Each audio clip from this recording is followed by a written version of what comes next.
Entonces, cuando lo califique la otra semana. Entiendo. La reunión se está grabando, entiendo. Ok.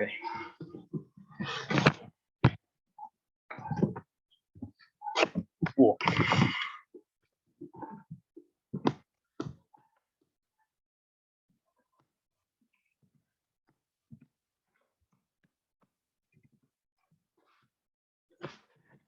Bueno, todo lo que sería del páncreas es el hígado. Creo que alcanzamos a ver el hígado, ¿cierto? O lo repetimos nuevamente porque como se fue la luz. Bueno, el hígado, entonces la glándula más grande del cuerpo. El hígado subdivide en 4 lóbulos que son derecho, izquierdo, cuadrado y caudal. Los dos primeros, que es el derecho y el izquierdo, constituyen la mayor parte. El hígado tiene tanto funciones endocrinas como exocrinas, pero a diferencia del páncreas, que lo hacía la parte endocrina, el islote de Langerhans, y la parte exocrina, los ácidos serosos, acá lo hace una única célula que es el hepatocito. Entonces, el hepatocito tiene a su cargo la formación de secreciones exocrina hepática, que es la bilis, y sus múltiples productos exocrinos. Además, los hepatocitos convierten las sustancias nocivas en materiales no tóxicos que se van a secretar en la bilis. La superficie cóncava inferior del hígado, bueno, es a nivel morfológico, aloja el hilio hepático. Recordemos que el hilio, entonces, es la zona del órgano por donde van a entrar vasos sanguíneos, vasos linfáticos, nervios, pero en este caso también entra lo que serían los conductos biliares, ¿cierto?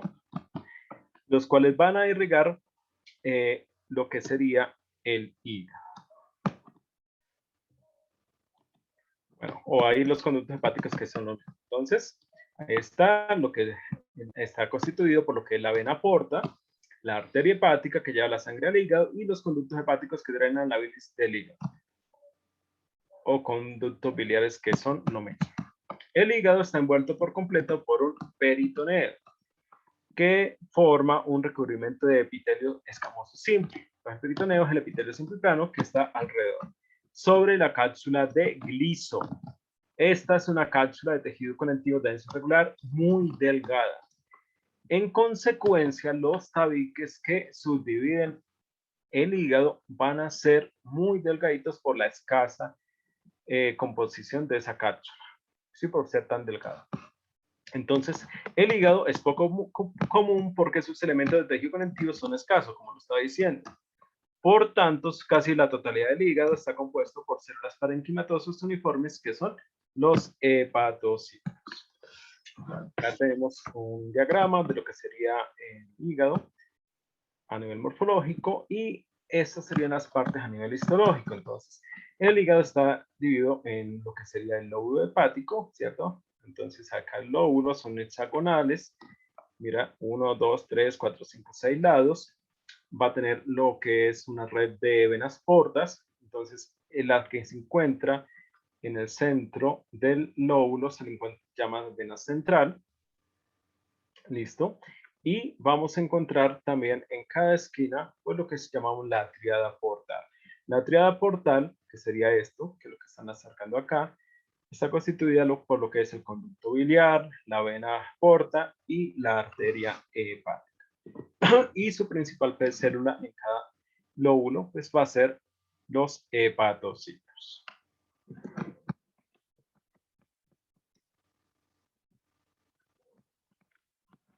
Tenemos entonces lo que sería un lóbulo, ¿cierto? Si recuerdan lo que les había dicho el viernes, pues los lóbulos no generalmente no se ven bien cortados, ¿cierto? Es difícil que un lóbulo salga perfecto, con el hexágono perfecto, pero sí trata de dar la forma. Mira, ahí se alcanzan a ver algunos de los lados, 1, 2, 3, 4, bueno, no sé si acá estará cerrado para ver los otros dos lados. Mire, este está un poco deforme, pero tratan de dar la formita hexagonal. Va a tener su vena central, que en este caso la están marcando ahí en azul. Acá está la unión de varios lóbulos y están marcando lo que sería una tríada portal. Y esta sería la tríada portal. O sea, ahí está la vena porta. Bueno, acá hay dos. Está una arteria hepática que está muy pequeñita, pero bueno, ahí es la arteria y el conducto biliar. Y la célula predominante que es el hepatocito.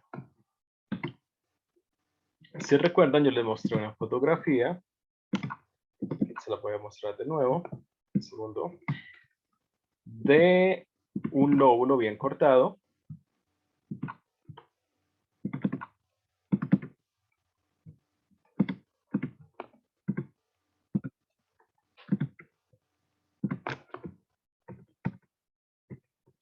Que se le ve el hexágono y lo que sería una triada.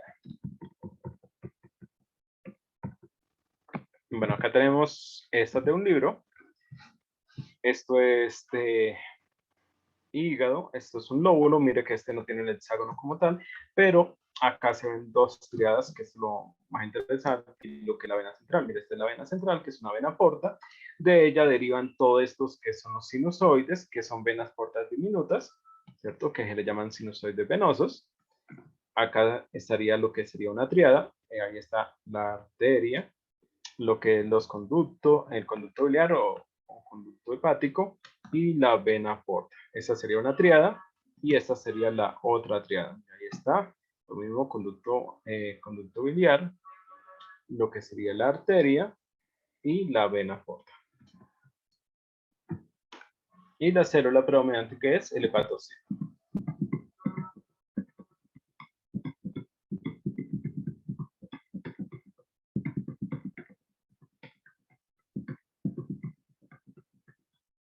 Y acá está una de mis muestras. Acá está el hexágono, no está perfecto, pero tiene los 6 lados. Vea, 1, 2, 3, 4, 5 y 6. Y acá tenemos una triada que se ve bien.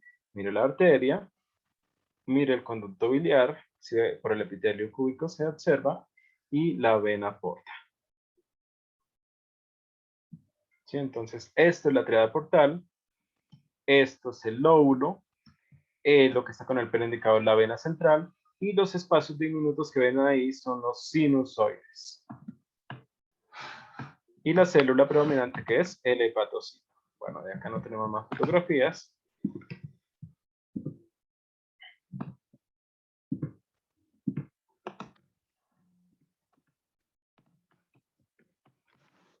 Otra fotografía de vena central con los hepatocitos.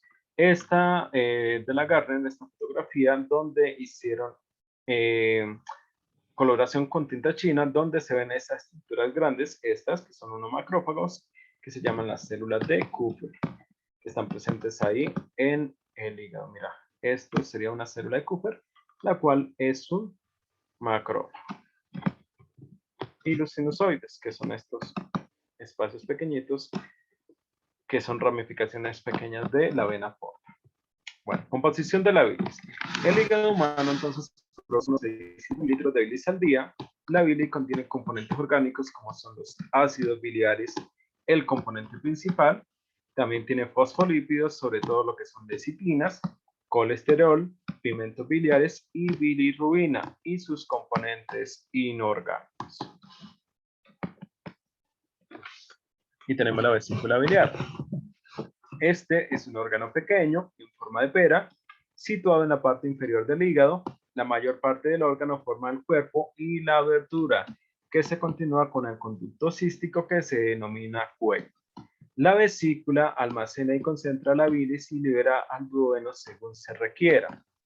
La luz de la vesícula está recubierta por un epitelio cilíndrico simple, cuyas células se componen de dos tipos: las células claras, que son las más comunes, y las células en cepillo, que son poco frecuentes. O sea, es el mismo epitelio cilíndrico simple, lo único es que algunas tienen a esas microvellosidades ahí en la parte apical, pero son las menos frecuentes.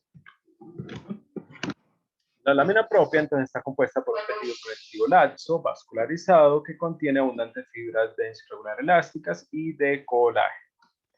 En el cuello de la lámina propia alberga glándulas tubuloalveolares simples que producen una cantidad pequeña de moco para lubricar la luz de esta región contraída. Pero ojo, esto es la región del cuello, es la parte final la que se une ahí con el duodeno.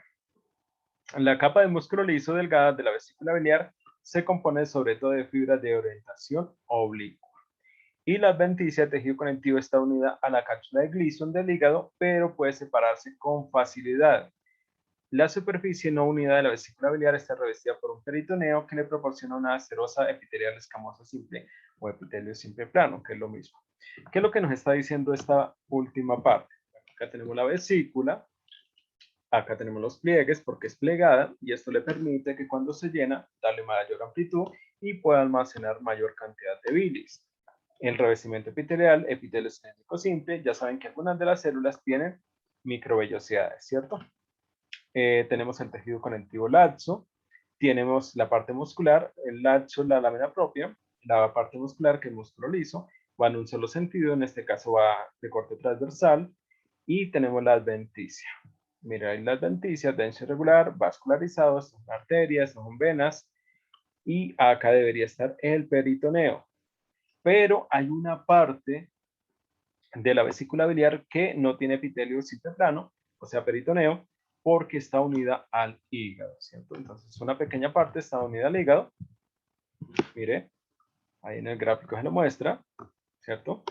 Y esa parte no tiene epitelio simple plano porque está unida a la cápsula de Gleason de lo que sería el hígado. Pero recuerden que la cápsula de Gleason es muy delgada, por eso el autor hace la referencia que puede darse el caso de que haya separación de esa vesícula de la cápsula de Gleason. ¿Sí? Por algún motivo, por algún daño, algún golpe, se pueden separar.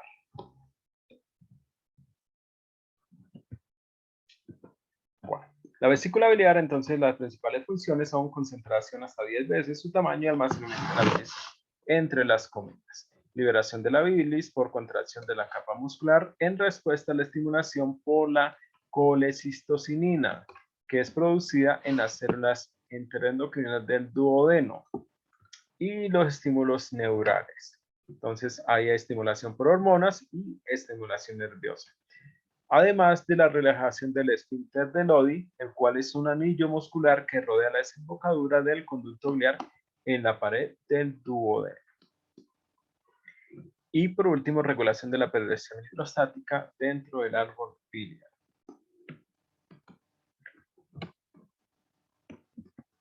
Bueno, de la vesícula biliar también les había mostrado algunas fotos. Vea, esta por ejemplo es de vesícula biliar. Ahí se ven los pliegues, bueno, ahí el epitelio no se ve muy bien, el tejido conectivo laxo, el músculo liso va en un solo sentido y lo que sería la adventicia, toda esta zona, mire ahí arteria, venas.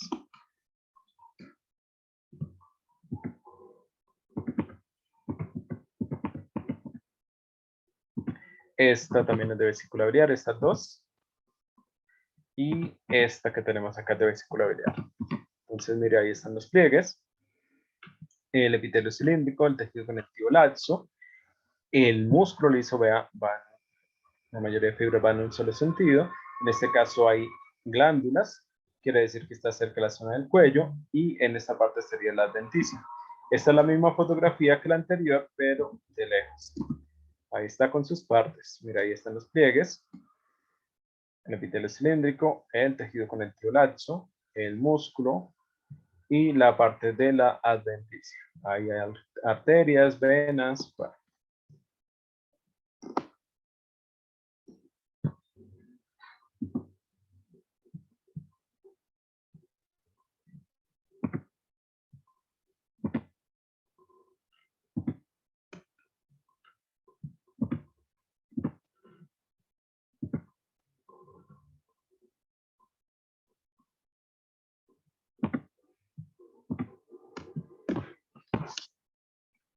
Tenemos entonces la parte digestiva, la parte oral.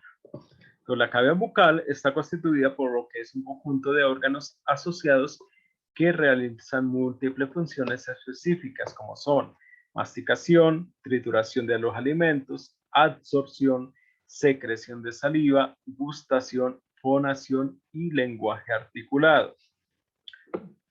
Entonces, todos estos órganos conforman lo que es el sistema bucal y trabajan en conjunto para hacer estas funciones. Entonces, entre estos órganos tenemos lo que son los labios, la lengua, el paladar duro y blando, que desafortunadamente no tengo fotografías de los dientes y las glándulas salivales menores. Las glándulas salivales menores, estas se encuentran en varios de estos órganos que vamos a ver. El primero tenemos el labio. El labio, entonces el núcleo de los labios está compuesto por tejido conectivo denso regular y fibras de músculo esquelético que les confiere movilidad. Quiere decir que eso sería como el componente de todas las regiones del labio.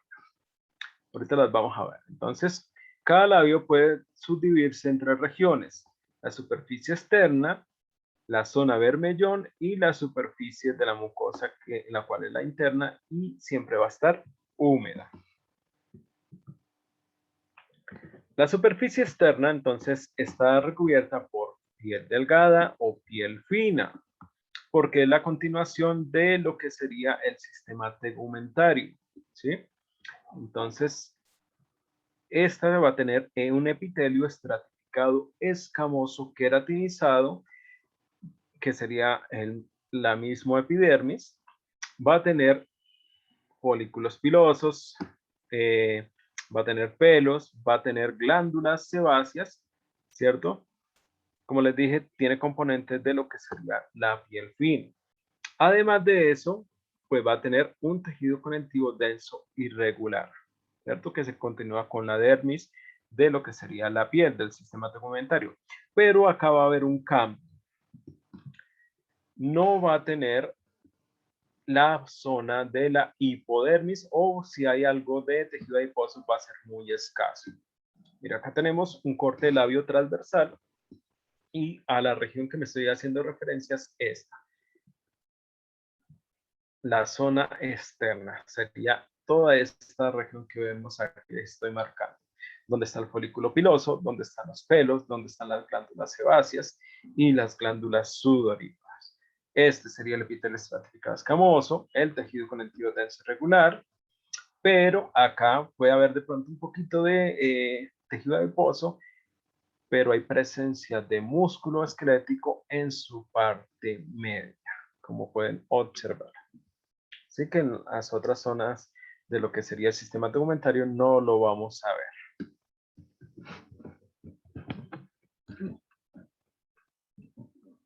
Zona bermellón.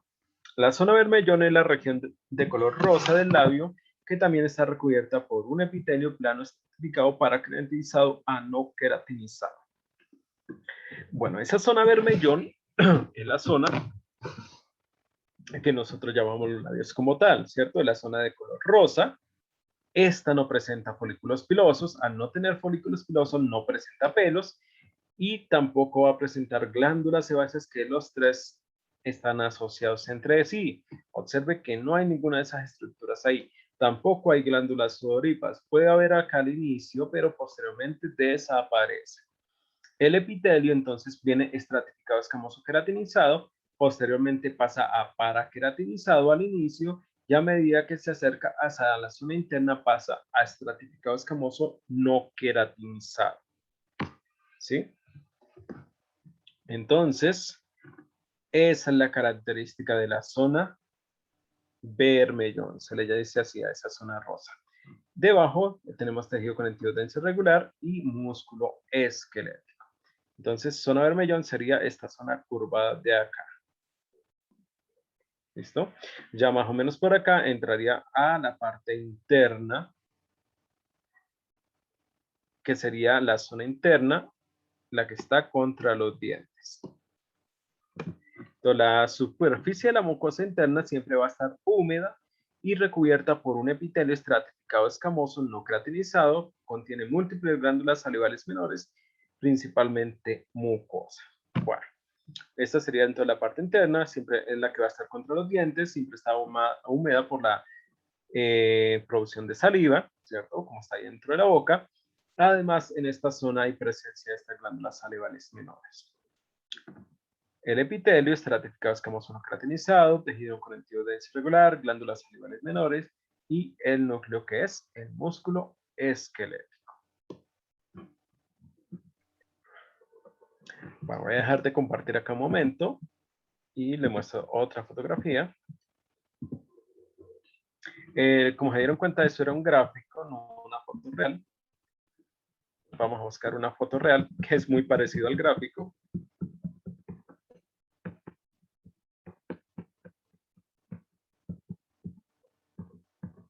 Acá está. Esta es de un libro. Este es un corte transversal de lengua. Esto lo toman a lo ancho para que salgan las tres regiones. Mira, esta es la zona externa, por eso dice piel de cara. Esta es la zona externa, mire los folículos pilosos, las glándulas sebáceas y las glándulas sudoríparas. Esta sería la zona bermellón, ahí dice borde bermellón, ¿cierto? El curvado. Observen que no hay folículos pilosos, no hay glándulas sebáceas. Bueno, acá no se diferencia muy bien el músculo, es toda esta zona, mire, todo esto es el músculo, bien así. Todo esto es el músculo y esto es el denso irregular.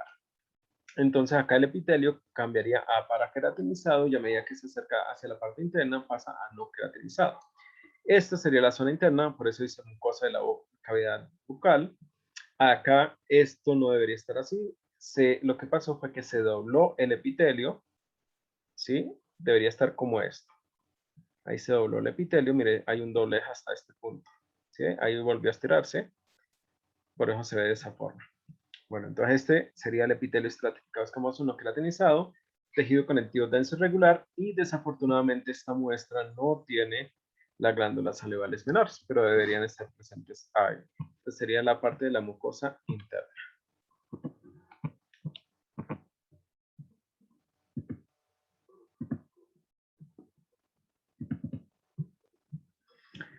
Siguiente órgano, la lengua. La lengua, entonces, la estructura más grande de la cavidad bucal, su gran movilidad se ve a la más grande entremezcla de fibras de músculo esquelético que constituyen su volumen principal. Las fibras musculares pueden clasificar. Entonces, las que están por fuera de la lengua se le llama músculo esquelético extrínseco. Pero los que están dentro de la lengua como tal se llama músculo esquelético intrínseco.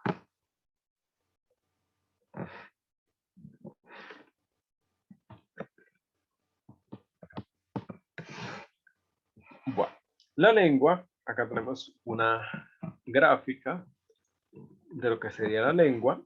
En su superficie tiene unas estructuras que se llaman las papilas.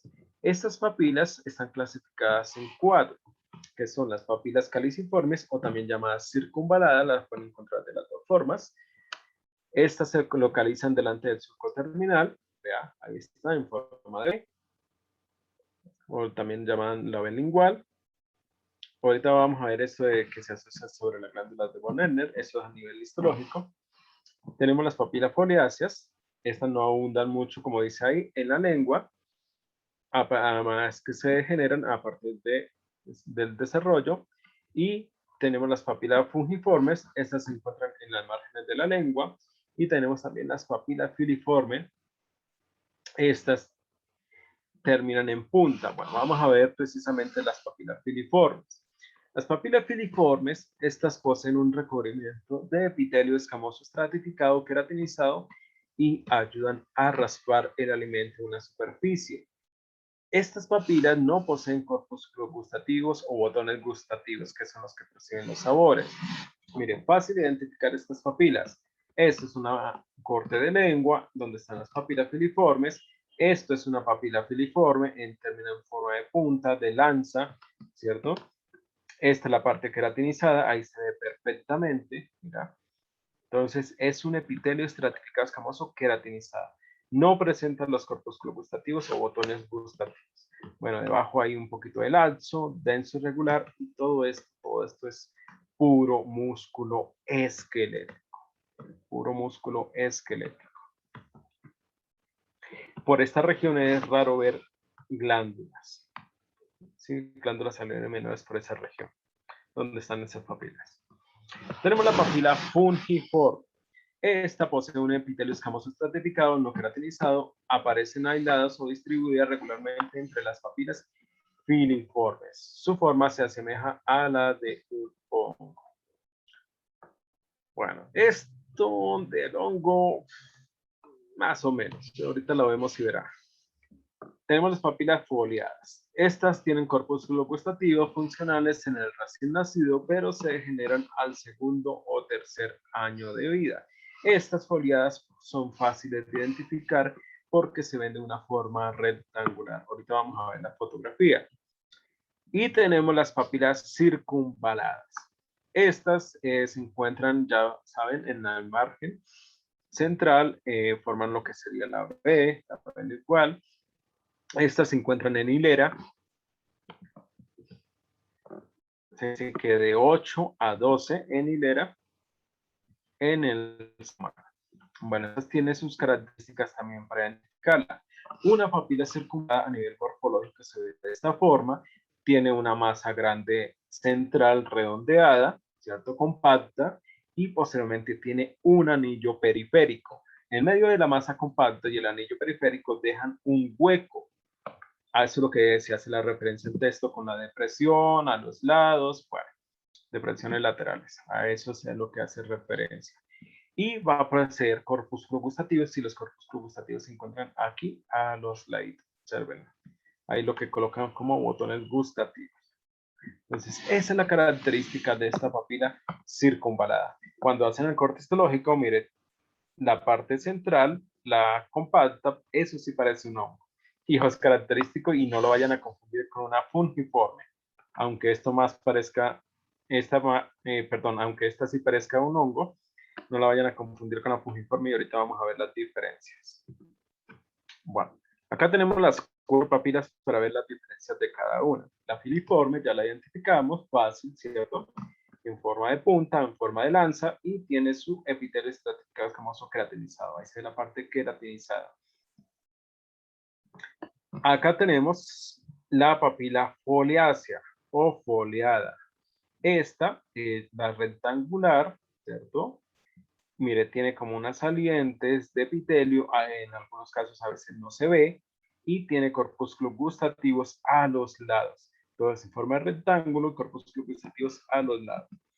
Esta también tiene laxo, denso regular, músculo esquelético, y por esa región sí hay glándulas salivales menores, observenla.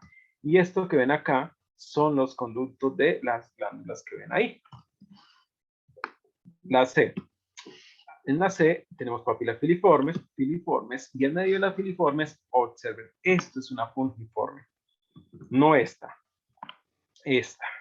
aunque la otra sí parezca un hongo. Esta es la fungiforme, ¿listo? Se ve un poco redondeada y va a tener en la parte apical, mire, y estos son los corpúsculos gustativos. Entonces, esa es la característica para identificar los corpúsculos gustativos, van a estar en la parte de arriba de la papila, 1 y 2. Bueno, en algunos casos se ve como paraqueratinizada en su parte periférica, o sea, parcialmente queratinizada, por el sitio benzida con las papilas filiformes que son queratinizadas. Y tenemos acá la papila circunvalada.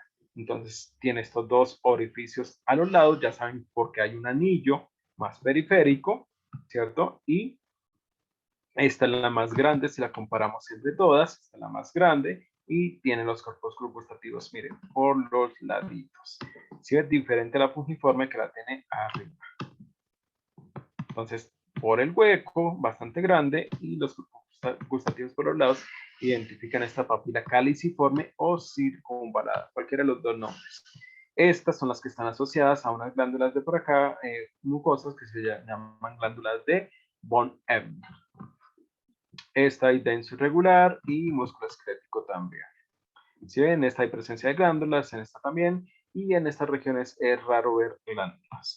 Voy a dejar de compartir y les voy a mostrar otras fotos.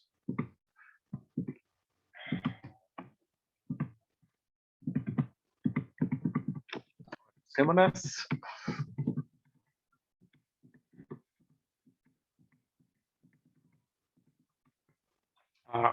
Me acaba de pasar. Bueno, acá estas dos fotografías son lo que serían un corpúsculo gustativo o un botón gustativo. Ahí está su poro gustativo, que es el sitio por donde percibe, esas son las fibras nerviosas y pues las células receptoras.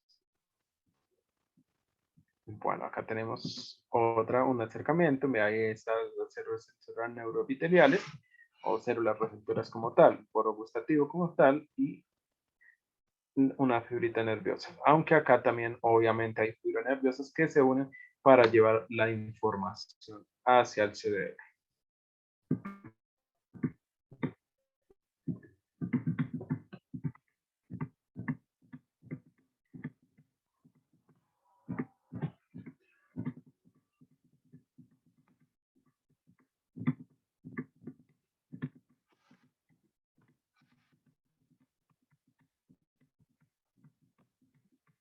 Ok, bueno, ya me pasé como 3.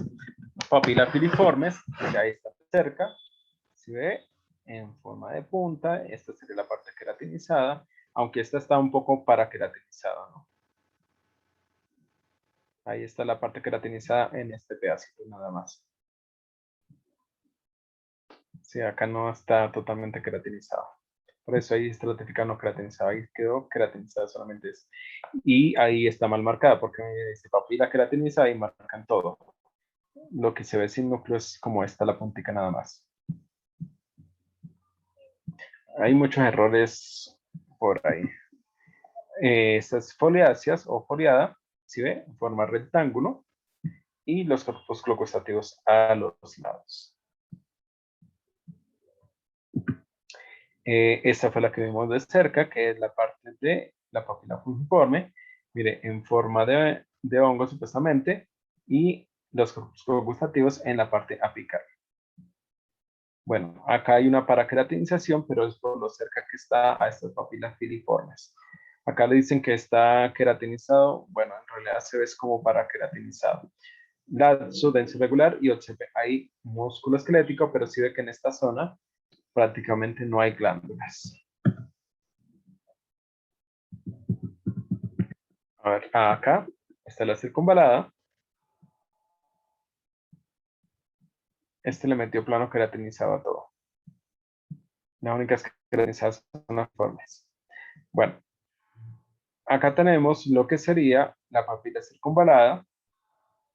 Acá tenemos los corpus gustativos por los lados. De atención regular y esto es lo que dicen las glándulas de von Ebner. ¿Sí? Son unas glándulas salivales menores. El nombre es por el descubridor, ¿no? Y esto acá está mal, porque dice glándulas salivales cerosas y estos son seromucosas. Mira, si lo acercamos, hay más presencia de mucosas que de cerosas. Por eso son linguales, porque de ahí proviene la glándula sublingual. Sí, por la clasificación. Ahí son seromucosas, no cerosas. Profe, Dime. estas como tal, o sea, yo recuerdo las otras que vimos que estaban como tal en piso de boca, estas son como, por así decirlo, intrínsecas de la lengua, o cómo estarían posicionadas, que me perdí ahí como que ubicando. No me entendía la pregunta.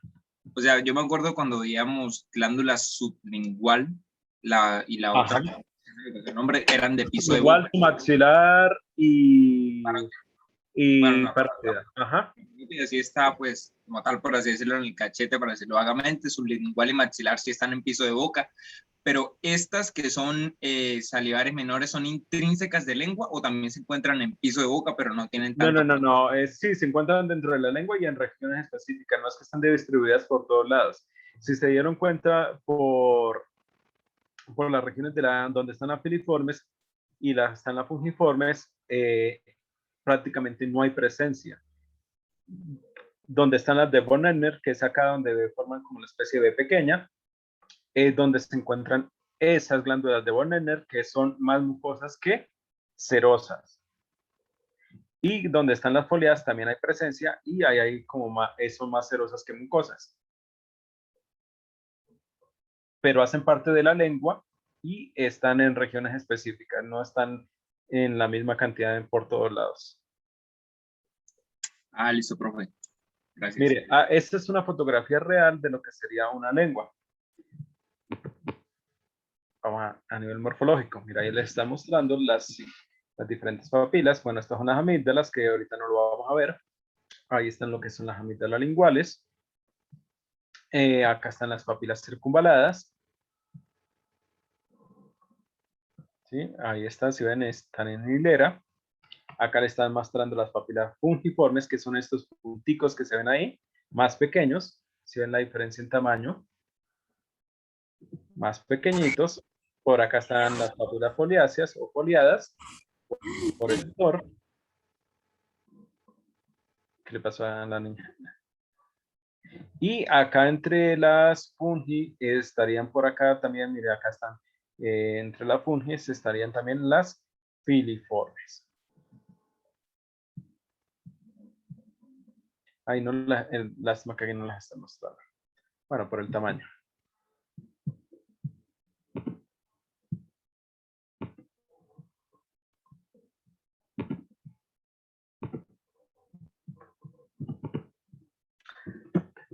Bueno, esto fue lo que vimos ahorita, lo que corresponde al corpúsculo gustativo o botón gustativo.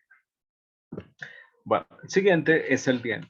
El diente, aunque los dientes varían considerablemente de forma y de tamaño, su estructura histológica es básicamente similar.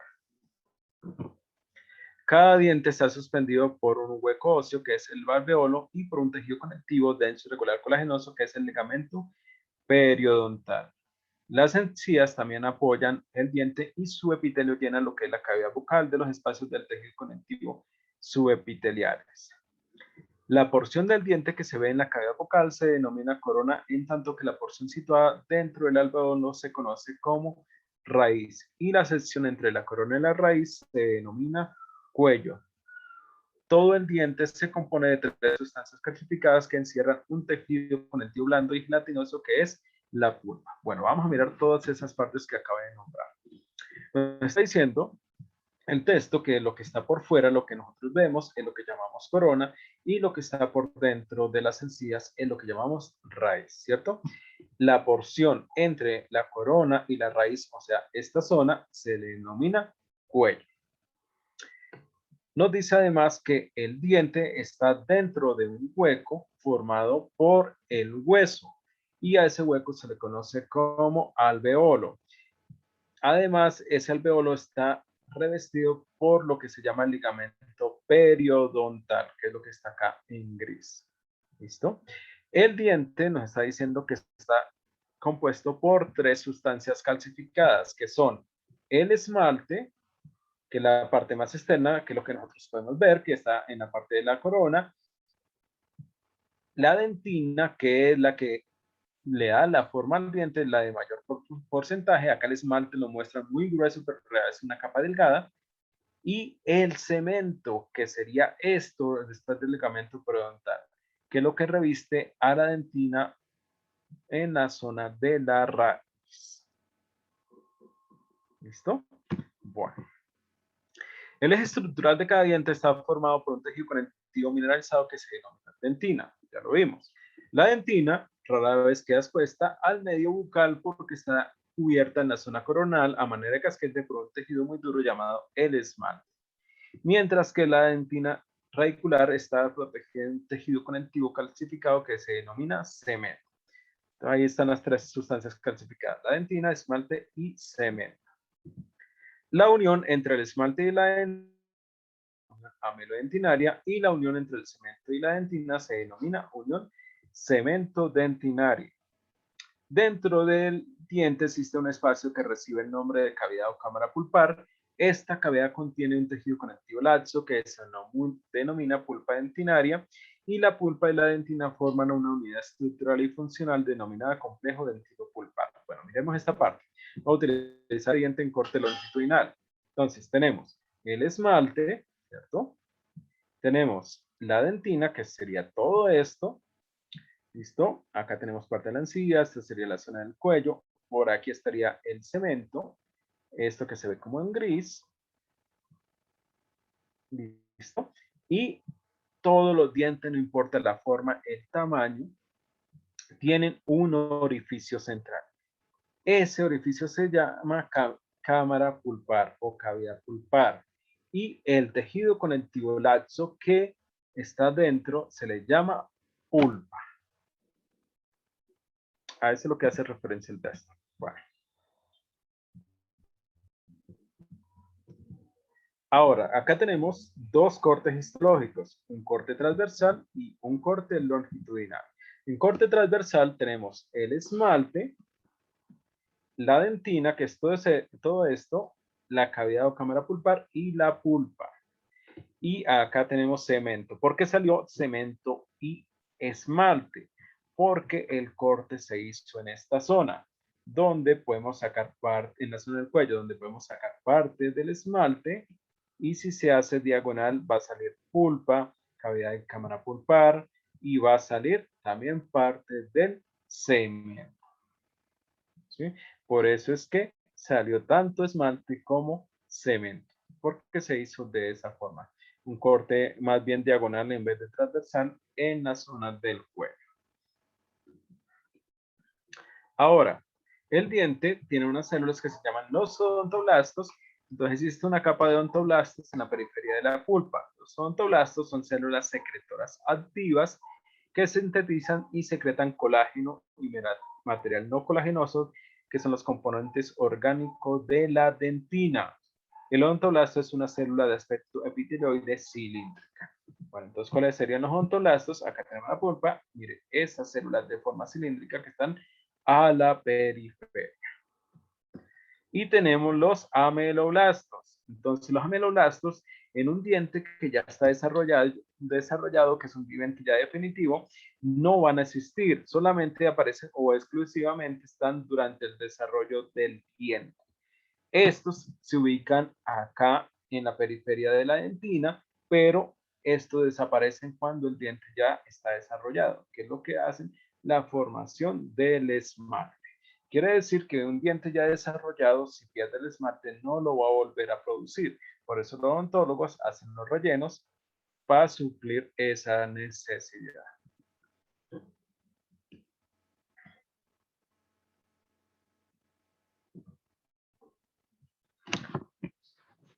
Esa sería la parte bucal. Tenemos el tubo alimentario como tal. Entonces, el tracto alimentario se extiende desde la cavidad bucal hasta el ano, pero existen unas características comunes desde el esófago hasta el ano, dado que se pueden reconocer 4 capas concéntricas diferenciadas. Y estas capas concéntricas son mucosa, submucosa, muscular externa y serosa o adventicia.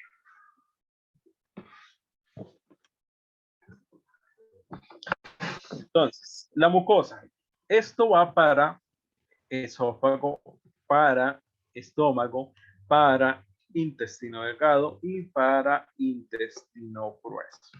¿Listo? Entonces, todos estos tienen estas 4 capas. Tenemos la mucosa. La mucosa siempre va a tener 3 componentes esenciales que son un epitelio, una lámina propia y una muscular de la mucosa. Esos serían los componentes de la mucosa. Un epitelio, una lámina propia y una muscular de la mucosa. Me van a preguntar, ¿pero qué epitelio?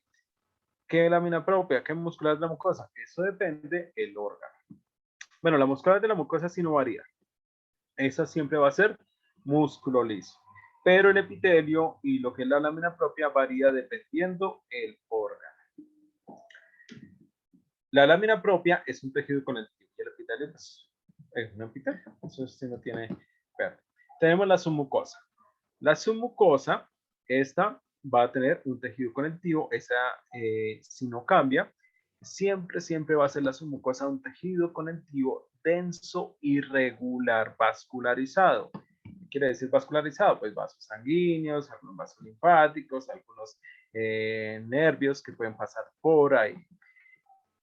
Puede presentar glándulas o no, se me olvidó decirle, en la capa de la mucosa también puede presentar glándulas o no, dependiendo el órgano, pero no se coloca como un tejido único de esta capa porque no todo lo presenta, ¿sí? Bueno, lo mismo pasa acá, acá esto lo dice submucosa, pero no dice si tiene glándulas o no, pero sí hay presencia dependiendo el órgano. Tenemos la muscular externa. La muscular externa siempre va a estar una circular interna y una longitudinal externa. Ojo, la muscular de la mucosa, que hace parte de la mucosa, también tiene una circular y una longitudinal en algunos casos, no siempre. Pero esto, aunque gráficamente se ve igual, del mismo tamaño, esto es delgado. Acá estos sí son más capas gruesas. Bueno, entonces la muscular externa, le dije, tiene una circular interna y una longitudinal externa. Esta está compuesta por músculo y dependiendo del órgano, va a variar. Sí, pero siempre va una circular y una longitudinal. Y por último tenemos la serosa o adventicia. Eso es el órgano, pues. Adventicia sobre todo lo que es esófago y de ahí en adelante se llama serosa porque es un poco más delgada. ¿Listo? Pero está compuesta por tejido conectivo denso regular vascularizado y un epitelio simple plano que se le conoce como mesotelio.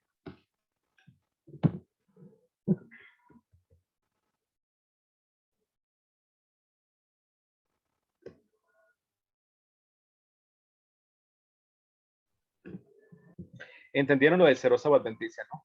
Adventicia cuando es gruesa, serosa cuando es delgada. Sí, pero los componentes son iguales.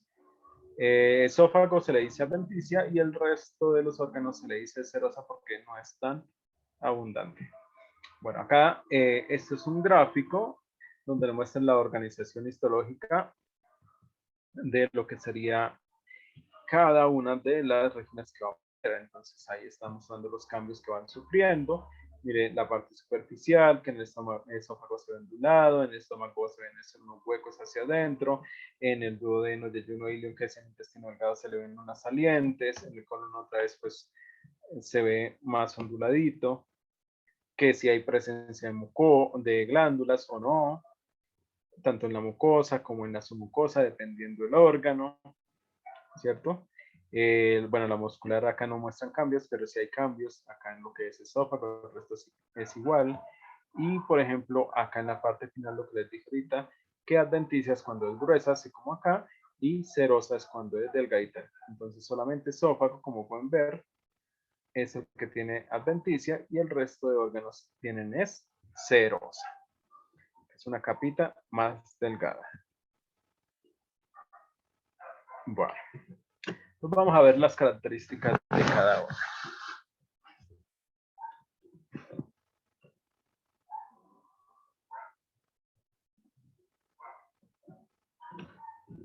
Tenemos el esófago. El esófago, entonces, su mucosa está constituida por el epitelio estratificado escamoso no queratinizado o epitelio estratificado escamoso. Ojo, de pronto le encuentran una fotografía por ahí con esófago queratinizado. Si la encuentran, revisen la descripción porque eso debe pertenecer a algún animal. Que yo tenga conocimiento, los roedores presentan queratinización en los esófagos. ¿Listo? En el humano no hay queratinización. Que quede claro. Sí, porque de pronto, nada, mire, profe, que es que acá en este libro está queratinizado. No, pero eso se debe a que de pronto sacaron fue un esófago de un animal y lo utilizaron como referencia. ¿Alguien escribió algo? Profe, se trabó. ¿Ya me están oyendo bien? Profe, pues no sé si fui solamente Sí, yo, pero profe, ahora cuando dijo lo de los roedores, se Ok, trabó, o sea, como que se cortó. repito nuevamente, no hay problema. Les estaba diciendo que el epitelio, perdón, el esófago humano no debe presentar queratinización, o sea, es un epitelio estratificado escamoso. Que en algunos roedores sí, que yo tenga conocimiento, de presencia de queratinización. Entonces, si encuentran un esófago queratinizado, puede ser que hayan sacado una muestra de algún animal, ¿sí? Entonces, tener mucho cuidado con eso.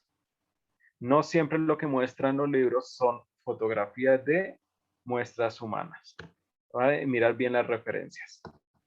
Bueno, dentro del epitelio se encuentran dispersas células presentadoras de antígeno conocidas como las células de Langerhans. Estas fagocitan y degradan antígeno en polipéptidos pequeños denominados epitopos. Estas células, si no las recuerdan, están también en la epidermis. Son las mismas. Son unas células fagocíticas. Bueno, tenemos la lámina propia. Esta está compuesta por tejido conectivo denso irregular. Tenemos la muscular de la mucosa. Es una capa de fibras de músculo liso orientadas en sentido longitudinal, o sea, van en un solo sentido, y se engruesan en la cercanía del estómago. Quiere decir que esta es una capita delgada. Bueno, ahí están los tres componentes de la mucosa. Epitelio estratificado escamoso no queratinizado, tejido conectivo denso irregular y muscular de la mucosa, que es una capita de músculo liso longitudinal. ¿Listo? Eso es la mucosa. En el esófago existen glándulas tanto en la submucosa y en la mucosa, cuya función es producir de forma continua una capa delgada de moco que lubrique en la superficie del epitelio. Eso está bien, pero resulta y pasa que en la mucosa esas glándulas no existen sino hasta en las cercanías del estómago, es donde se ven glándulas en la mucosa. Del resto del esófago usted nunca las va a ver. Su mucosa, eso sí, siempre las va a tener. La submucosa. Entonces, la submucosa se compone de tejido conectivo denso regular fibroelástico y aloja unas glándulas que se llaman glándulas esofágicas. El esófago y el duodeno, ahí para que lo tengan en cuenta, son las dos únicas regiones del tubo alimentario que contienen glándulas en la submucosa.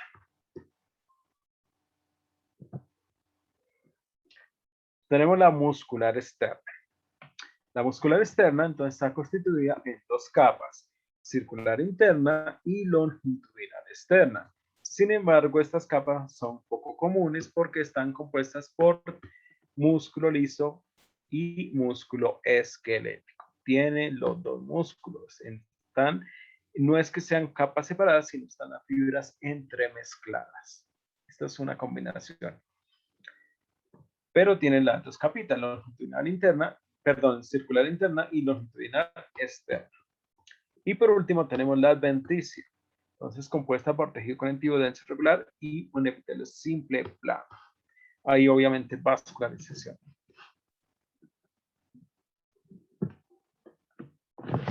Bueno, esta primera fotografía es unas placas. Vamos a ver las capas. De aquí es la mucosa. Este es el epitelio estratificado escamoso, el tejido conectivo denso irregular, que es la lámina propia, y no se alcanza a ver la línea de músculo liso. Creo que es esta, si no estoy mal. Bueno, esto sería la mucosa. Esta zona sería la submucosa, donde están las glándulas esofágicas y el tejido conectivo denso irregular. Y esta sería una capa muscular, que sería la circular interna. Desafortunadamente el resto está dañado. Esta es del libro. Mira, ahí está la mucosa, el epitelio, estratificado escamoso, el tejido conectivo denso irregular y alcanza a verse acá, mire esto que se ve como más pálido, esa es músculo liso, que sería la muscular de la mucosa. Hasta ahí llegaría la mucosa. Acá la glándula y el tejido conectivo denso irregular son la submucosa. Acá se vuelve más pequeña, acá vuelve a volverse más grande, ¿sí ve? Depende de donde estén los pliegues, pues se amplía, se reduce. Eso sería la submucosa. Y tenemos la parte muscular, vea, está la circular interna, llega hasta acá, y esta es la longitudinal externa. Ya saben que es una mezcla entre músculo liso y músculo esquelético. Y por último, acá tenemos la adventicia. Se le está mostrando de dónde a dónde está, pero está dañada, desafortunadamente.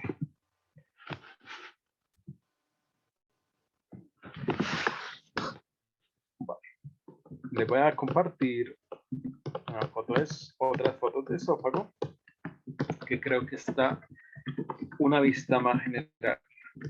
Hay muchas más, sino que te voy a mostrar una solamente, la que está como más general, donde se ve la adventicia bien.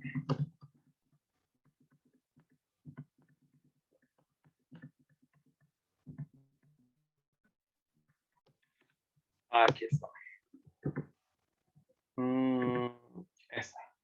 Bueno, hay varias fotos. Esta sería una vista general de todo. Acá está el epitelio, hasta acá llega la mucosa, su mucosa, esta era la circular interna, longitudinal externa, y aquí está la adventicia.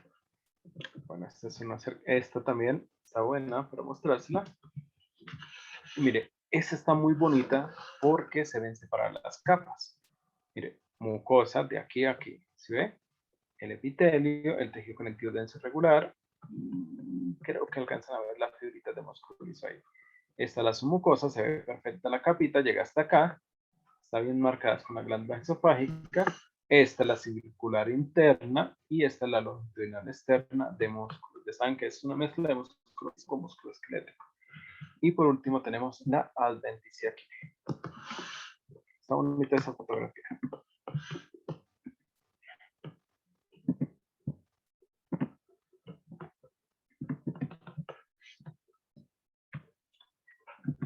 Bueno, siguiente, el estómago. El estómago tiene 4 regiones. La región del cardíaca o cardial, la región del fondo, la región del cuerpo y la región del píloro. Esas serían las 4 regiones del estómago. Bueno, la región cardíaca o cardial es una estrecha región en la unión gastroesofágica del estómago, quiere decir, donde termina el esófago y empieza el estómago. La región del fondo, esta o fúndica o fundis, la llaman de diferentes formas. Esta es una zona en forma de cúpula a la izquierda del esófago y esta suele estar llena de gas. Ya les explico por qué. La región del cuerpo es la porción más grande que se encarga de formar el quimo. El quimo es el alimento ya procesado. Y la región del píloro, que es la porción contraída en forma de embudo y es la que se une con el duodeno. Bueno, acá tenemos la representación gráfica. Observe, tenemos el esófago y se une con la primera región del estómago, que es la región del cardias. Esta pequeña porción es la región del cardias. Bueno, tenemos la región del fondo, es la que tiene forma de cúpula y los gases que se sueltan en el alimento cuando se procesa se quedan cierta parte en esa región, en la región de fúndica o del fondo. Esto es la región del cuerpo, es la más grande, todo esto es la región del cuerpo, y esta es la región del píloro, la que tiene forma de embudo y se une con el duodeno, que sería el intestino delgado.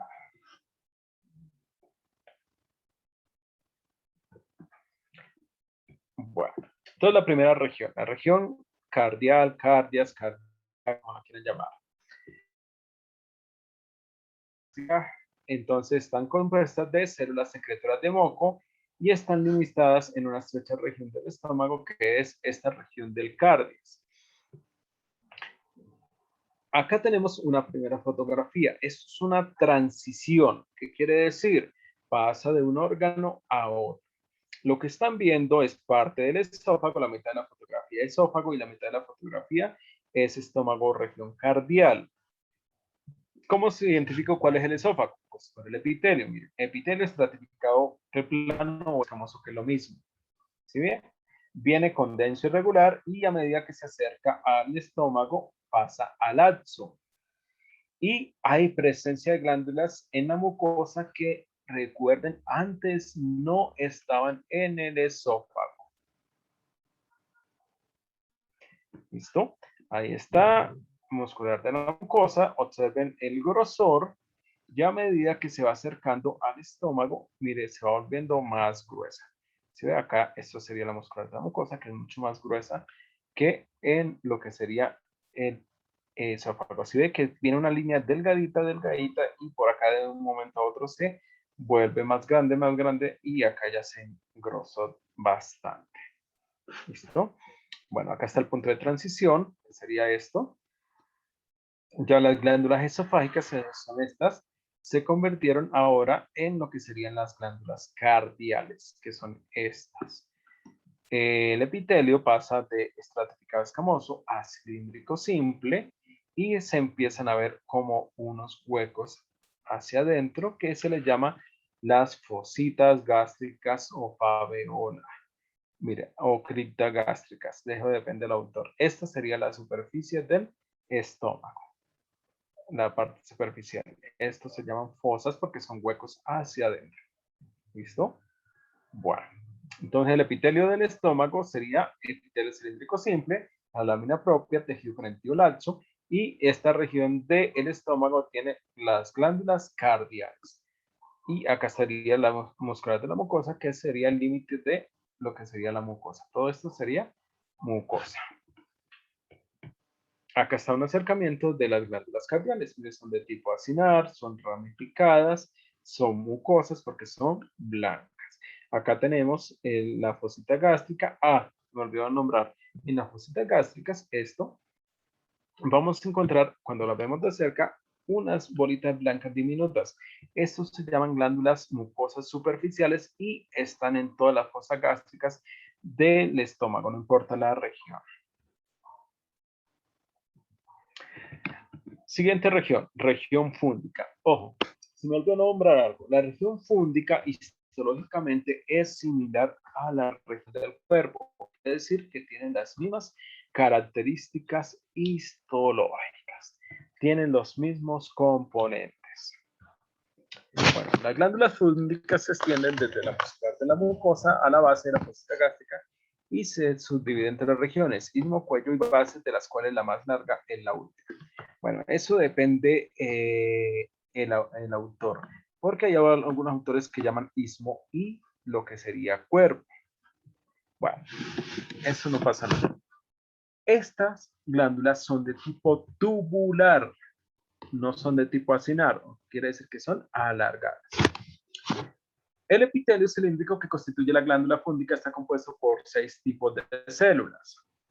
Bueno, entonces, los 6 tipos de células que componen esta glándula son lo que sería las células de revestimiento de la superficie, que se ven de forma cilíndrica, las células parietales o cínticas, las células regenerativas o madre, que van a formar las otras células, las células mucosas del cuello, las células principales o simógenas y las células enteroendocrinas.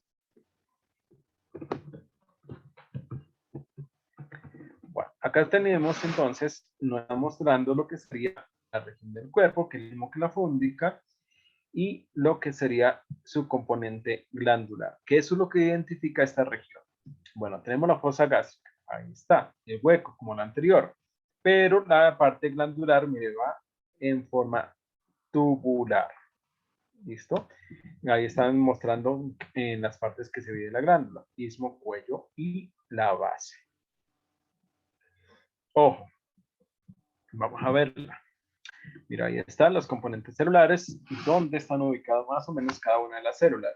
El revestimiento de la superficie, que es el epitelio cilíndrico, las células regenerativas, las células mucosas del cuello, las células ocínticas o parietales, las simógenas principales y las enteroendocrinas. Y ya vamos a ver de cerca. Bueno, acá está la fosa gástrica o faveola con las células mucosas superficiales que le dije que están en cualquiera de las regiones. Ya específica de esta región, mire, después de la fosa gástrica, tenemos acá la zona del cuello, las células principales, las células parietales, que son estas con núcleo central. Esas son las parietales y son las más abundantes para que lo tengan en cuenta. Siempre van a ver así redondeadas con núcleo central. Las mucosas del cuello se encuentran acá después de la fosa gástrica y son las células pequeñitas que se encuentran en medio de las parietales. Mira, acá hay una fotografía. Mire, este autor solamente lo divide en cuello y cuerpo. Y el otro lo divide en 3 zonas, ¿cierto? Bueno, acá tenemos las parietales. Parietales, mire que son las que más hay, de tipo tubular. Las mucosas del cuello serían estas pequeñitas que se ven acá en la zona del cuello después de la fosa gástrica. Estas son las superficiales que son las de revestimiento. Bueno, las regenerativas están por acá, pero no las reconozco. Y acá están las principales en la base. Son de tipo acinar. ¿Sí ven los núcleos periféricos? Fácil de identificar. Bueno, las enteroendocrinas también están entremezcladas ahí, difícil de identificarlas.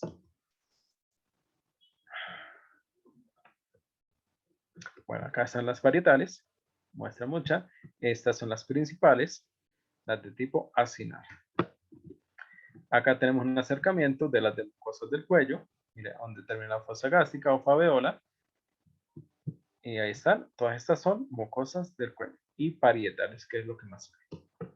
Y el acercamiento de las principales, de tipo acinar. Hay con dos tipos de coloraciones. Acá las parietales, ¿cierto? Y las células principales, pero con una coloración diferente para ver los gránulos. Y esta sería con la coloración normal.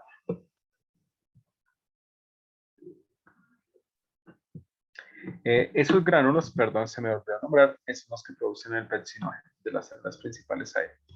Bueno, las células principales o peptídicas secretan el pepsinógeno, que era lo que le estaba nombrando, que era lo que está mostrando este gráfico, ¿sí? Los granos que producen ese pepsinógeno, que es un precursor de la enzima proteolítica pepsina producida en el jugo gástrico cuando el pH es inferior a 5. La pepsina puede catalizar la formación de adicional a partir del pepsinógeno, y la acetilcolina estimula la secreción de ese pepsinógeno. Entonces, cuando baja demasiado el pH, pues se forma. Y tenemos las células parietales u oxínticas. Estas secretan ácido clorhídrico.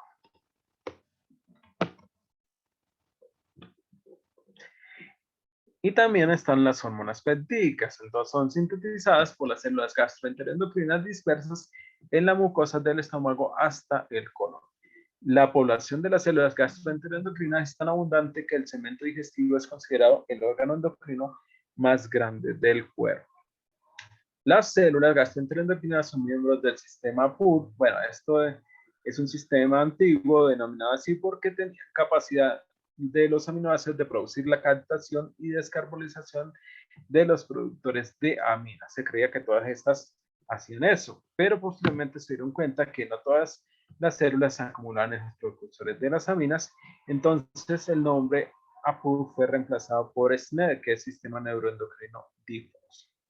Bueno, y algunos autores utilizan los dos sistemas, por eso por acá dicen SNED y APUD, como pueden darse cuenta. Mira, ahí están células endocrinas, células SNED y células APUD, ¿sí? Para no contradecirse.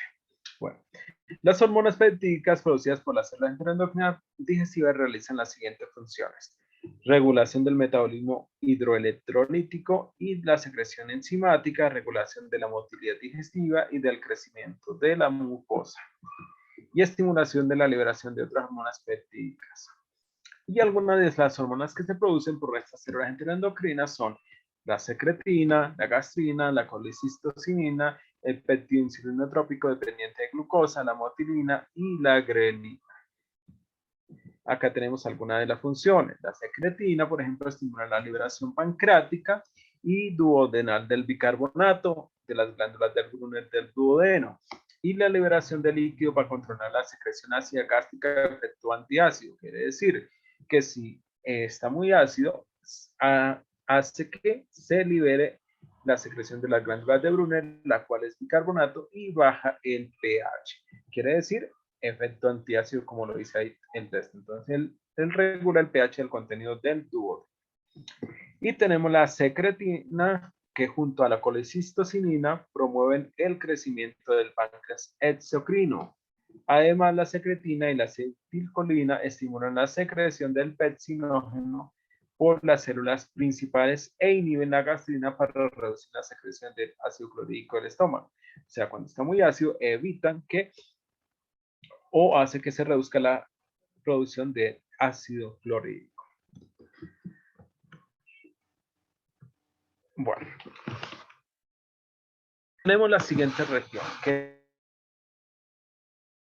es el estómago. ya vimos que... Profe, se te fue la voz. Ok, un ¿No? momento. Oli. Hola, hola. Profe. ¿Ya? Ahora sí te escuchamos. Se te fue la voz por un ¿Listo? momento. ¿En qué parte se le fue la voz? Pues ahí cuando cambió la foto, profe, fue Ah, cuando ok, se le fue. ok. No pasa nada. Entonces, tenemos el estómago región pilórica. El estómago región pilórico, entonces, a diferencia de la región fúndica o del cuerpo, que son las mismas características, este tiene las fosas más grandes de todas las regiones. Mire hasta dónde llega. ¿Sí? Puede medir la mitad de lo que mide la mucosa y tiene estas glándulas que se llaman las glándulas pilóricas. Entonces veamos las características. Las glándulas pilóricas se diferencian de las cardiales y gástricas en las siguientes capas. Las criptas gástricas o faveolas o fosa gástricas son más profundas y llegan a la mitad de la profundidad de la mucosa, como se pueden darse cuenta. ¿Sí? Es verdadero, mira. Mira hasta dónde llega. Las glándulas pilóricas tienen una luz mayor y tienen múltiples ramificaciones. Son de tipo acinar, pero observen los orificios. Entonces, ojo, estas se parecen en cierto modo a las cardiales. ¿Cierto? La fúndica no tiene problema para identificarla, pero por ejemplo, las cardiales también tienen esta forma, ¿sí? Pero la luz de la anterior es más grande y además de esto, la profundidad de la fosa, la de la región del piloro es más profunda. ¿Sí? Las cardiales son las fosas gástricas más superficiales.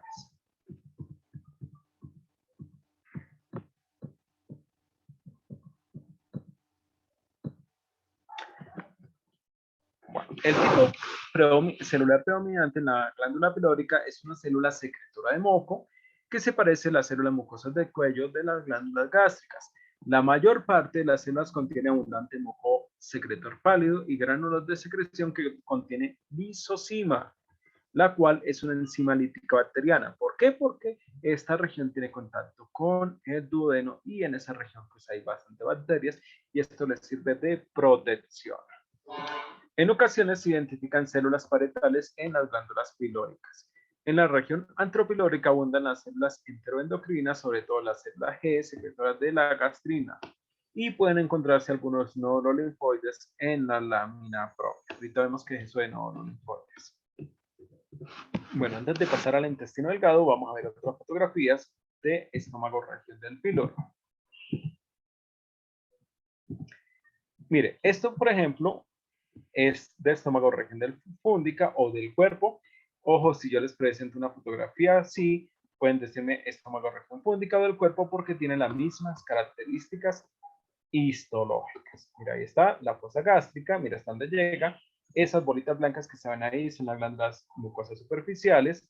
Mire, ahí están las glándulas tubulares, si ve que son como rayitas, se ven así, porque son tubulares. ¿Cierto? Ahí están las rosaditas con núcleo central, que son las parietales. Mire, acá están las de tipo acinar, que son las principales. A ver, veamos otra fotografía. Mira, acá esto también es de región fúndica o región del cuerpo. Fosa gástrica, epitelio cilíndrico, tejido conectivo laxo. Y ahí se ve perfectamente la glándula tubular. Hay muchas parietales. Acá están las de tipo acinar, que son las principales. Pero observe que esta es diferente a esta. Sí, se parecen. Mire, pero esto es región del píloro. Mire la profundidad de la fosa. Hasta aquí llegó, ¿sí ve? Compararla con esta. Es que esta es como una tercera parte. Esta llega hasta la mitad. Sí, acá termina la muscular de la mucosa. Entonces, mire la profundidad. Ahora, las glándulas. Tipo tubular, pequeñitas, muchas parietales, principales. En cambio, acá todas estas son de tipo acinar, ¿sí ve? Con esa luz en el centro. Ahí está. Estas se llaman las glándulas pilóricas. Vamos a ver otra fotografía. Esta es de la región cardial. Miren, la fosa gástrica no es tan profunda y también de tipo acinar, pero sí ve que son más pequeñas. Esta es de región fúndica. Mira hasta dónde llega, ¿cierto? Las tubulares, las principales. Mira, acá están las rosaditas, estas con el núcleo central, que son las parietales, y estas de tipo acinar, que son las principales. Acá tenemos la muscular de la mucosa. Bueno, esta no, esta no. A ver si hay otra por ahí. Las fábricas que les iba a mostrar no las encuentro.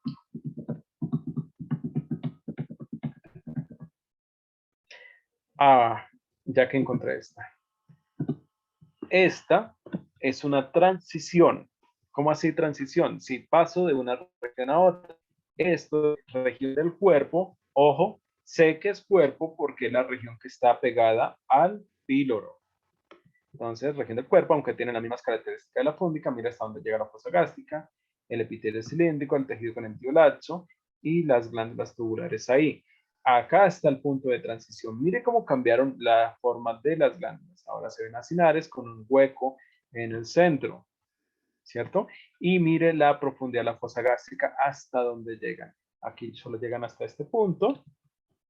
Y observen la profundidad de esta fosa gástrica. ¿Sí ve? Hubo un cambio.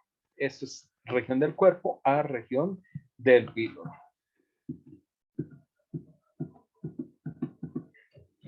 Acá. Esta es la fúndica y esta es la pilórica. Este es otro tipo de corte. Mire, la profundidad de la fosa gástrica, el epitelio cilíndrico, laxo y las glándulas pilóricas. Esto es la muscular de la mucosa y nos muestra algo de la submucosa que es denso y regular. Ok, ahí esas serían todas las de estómago.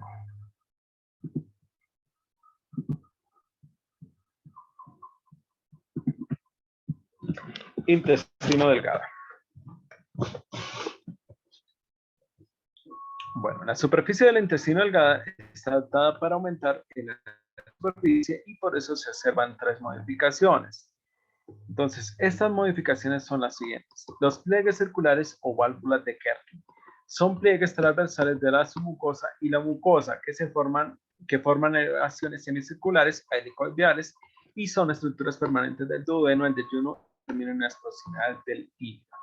Bueno, voy a dejar de compartir nuevamente y les muestro qué es una válvula de Kerr.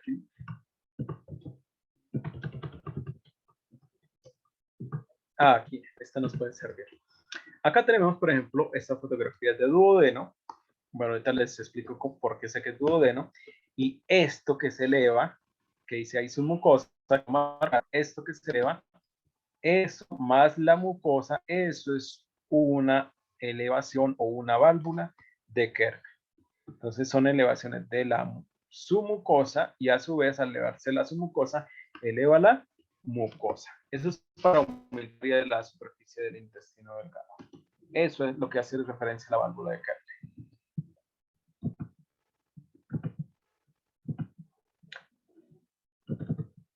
Tenemos las vellosidades. Son salientes de la lámina propia recubiertas por un epitelio, son estructuras permanentes y se encuentran más en el duodeno que en el yeyuno o el ilio. Las vellosidades se incrementan del área de intestino delgado en un factor de 10. Bueno, esto es también para aumentar el área de superficie. Ya vimos lo que es una válvula de Kerr. Ahora, en la mucosa tenemos una saliente de lámina propia, que es el tejido conectivo, más el epitelio. Estos que se ven como dedos que ves ahí, esas son las vellosidades, son las salientes. Entonces está compuesta por la lámina propia y el epitelio, que es un epitelio cilíndrico, siempre me olvidó nombrarlo, igual que en el estómago. Y por último tenemos las microvellosidades, son modificaciones del plasma apical de las células epiteliales que recubren las vellosidades intestinales e incrementan el área del intestino delgado. Entonces tenemos la vellosidad, ¿cierto? Tiene su lámina propia más el epitelio y ese epitelio tiene el borde de cepillo que son las microvellosidades que son para absorción. Y esas serían las 3 modificaciones. Válvulas de Kerr, vellosidades y microvellosidades. Característicos del intestino delgado. Ahora, la vellosidad más unas glándulas tubulares que vamos a encontrar en el intestino delgado, que se llaman criptas de Lieberkühn, que sería esta parte. No esto es la vellosidad, ya en la parte interna. Acá, estos se llaman criptas de Leverkuhn. Van a encontrarse 5 tipos de células. Tenemos las células de absorción de la superficie, que es el mismo epitelio cilíndrico simple, con las microvellosidades, las células caliciformes que se encuentran ahí en medio del epitelio, las células enteroendocrinas, que son células que pueden producir hormonas, las células regenerativas, que son las que forman las otras células, y la célula de Panel, que es una célula protectora contra bacterias. Bueno, las células de absorción, esta no hay que volverlas a nombrar, pues el mismo epitelio cilíndrico simple con microvellosidades. Las células de Panel, estas sí no la conocen. Estas protegen las células madre mediante la secreción de moléculas de defensa llamadas criptidinas o alfa-defensinas. Estas son proteínas que pueden interactuar con la membrana de los fosfolípidos de las bacterias, lo que lleva a la creación de huecos, poros en las bacterias. Los poros producen el derrame de iones y otras sustancias importantes de la célula bacteriana con el ambiente externo, resultando eventualmente en la muerte de las bacterias. Tenemos las células enteroendocrinas, que las estuvimos viendo en el estómago. Entonces acá solamente las nombré como tal, y estas producen secreciones tanto paracrinas como endocrinas. Y tenemos las células caliciformes. Son glándulas unicelulares del duodeno, tienen la menor cantidad y su cifra aumenta hacia el ilion. Quiere decir que el ilion es el que tiene la mayor cantidad del intestino delgado. Estoy hablando del intestino delgado. Estas células elaboran mucinógeno, cuya forma de atrae la mucina, que es un componente del moco, que es una capa protectora. Bueno, esas serían las 5 células. También tenemos unas células que se llaman las células M, pero estas se ven más en el ilion, que son unas células fagocíticas, unos macrófagos en pocas palabras. Las células de microplegue fagocitan y transportan antígenos a la lámina propia. Bueno, y todas estas células se encuentran entonces en la vellosidad y en lo que es la cripta de Leverkuhn. Bueno, vamos a ver entonces cómo identificamos cada región.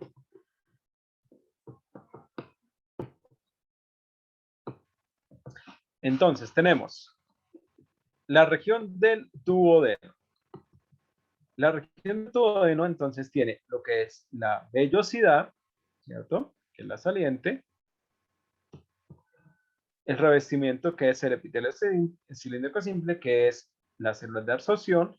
La lámina propia, que es el tejido conectivo laxo. Y tenemos estas glándulas tubulares, mire, hay tubulares ramificadas o tubulares rectas, que son las criptas de Leverkuhn.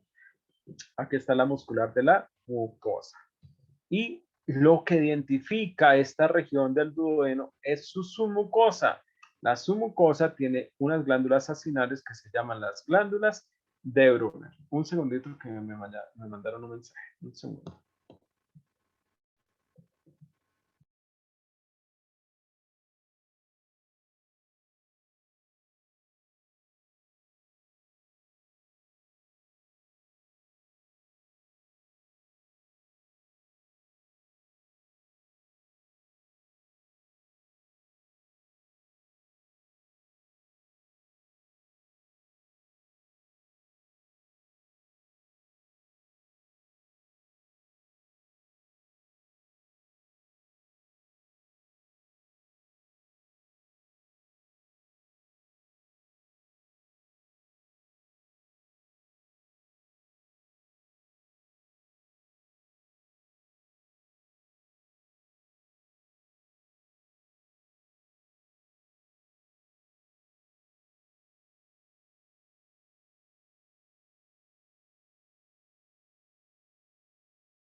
Ok, perdón. Perdón la interrupción. Bueno. Otra fotografía de duodeno. Mire, esta está mucho mejor. Se ven bien las vellosidades, que son las salientes. Hay el revestimiento epitelial, que es el epitelio cilíndrico, las células caliciformes. Bueno, este autor dice que vellosidades en forma de hoja, por lo que se ve como anchita. Las criptas del león, tejido conectivo laxo, la muscular de la mucosa, de aquí a aquí va la mucosa, ¿sí? Y la submucosa, vea, con las glándulas de Brunner, que eso es lo que identifica el duodeno. Eso es lo que identifica el duodeno. Otra fotografía. Mire, vellosidades, epitelio cilíndrico, células caliciformes, laxo, que es la lámina propia, criptas de Leverkuhn, que son estas glándulas tubulares con células caliciformes, muscular de la mucosa en este caso está delgadita, pero ahí se ve, y la submucosa con sus glándulas de Brunner. Acá Bueno, tenemos, un segundo, acá tenemos la muscular, que sería la circular interna, y la longitudinal externa de músculo liso. Dígame. las criptas de Leverkuhn necesariamente tienen que tener salida, por así decirlo, hacia la luz del intestino Todas tienen salida, todas tienen salida. Lo que pasa es que en algunos cortes, en algunas se ve y otras no se ve. Pero sí, mire, por ejemplo, acá este pequeño trozo que corresponde a esta que viene por acá, observen cómo llega hasta la superficie. Y acá haría así, haría su secreción. Mira, acá está medio alcanza a ver también, mire, viene desde abajo y acá haría su salida. ¿Sí ve? Todas tienen salida. Lo que pasa es que algunos cortes, pues no queda la totalidad de la muestra. ¿Sí ve? Mira, acá viene desde abajo, por acá se fracturó, volvió a salir por acá, acá volvió a esconderse y por acá volvió a salir. ¿Sí ve? Sí, como hay algunas que no salen completamente, pensé que era variable. No, es por el corte. Y como es una muestra tan ondulada, si han tomado un intestino, pues tiene esas saculaciones, esos pliegues, entonces es difícil que salir un corte pues con la estructura totalmente alargada que se vea perfecto. Entonces, en algunos casos se corta, ¿sí ves? Se ve como fragmentado la glándula. Es más, aquí se ve longitudinal. Hay cortes histológicos donde la glándula queda transversal y en vez de verse alargada se ve como una estructura circular. Ahorita vamos a ver algunos así. Bueno, pero para que les quede claro, entonces para identificar duodeno por las glándulas de Brunner en la submucosa. Es la única región del intestino delgado que tiene esa característica. Ahora, la siguiente, yeyuno. El yeyuno, entonces, va a tener sus vellosidades igual que el duodeno. Acá dice este autor que tiene forma de dedo o tentáculos. Tiene lo mismo, epitelio cilíndrico simple, tejido conectivo laxo, mira las células caliciformes, los punticos blancos, las criptas de Leverkuhn, ¿sí? La muscular de la mucosa, pero vea, su mucosa no hay glándulas, ¿sí ve? Ahí está la diferencia. Además que las vellosidades se ven como más grandes o más abundantes que en el duodeno. Y ahí tenemos la muscular, la circular interna y longitudinal externa de músculo liso. La serosa, porque no es adventicia, como es delgada, siempre tiende a destruirse o dañarse. Acá no se alcanza a ver. Vamos a ver otra fotografía. Esta está más de cerca. Miren, la misma característica, vellosidades bastante abundantes, las células caliciformes, el epitelio cilíndrico, el tejido conectivo laxo. Mire esta cripta, lo que usted preguntaba. Esta sí se ve perfecta. ¿Sí ve? Y se encuentra con la superficie. Esta también, vea. Esta está ramificada, ¿sí se da cuenta? Está ramificada hacia dos puntos y se encuentra con la superficie. Pero hay otras que quedaron truncadas. Acá sería la saliente, pero si ve que quedó truncada. Por eso es que se ven de esa forma. Mire, esto también se ve perfectamente, que se une con la saliente de la vellosidad. Bueno, acá está la musculatura de la mucosa y la submucosa sin glándulas. Esa es la característica del yeyuno. Identifican que el yeyuno, por las vellosidades, ojo, no confundirlo con estómago pilórico. ¿Sí? A ver, me regreso.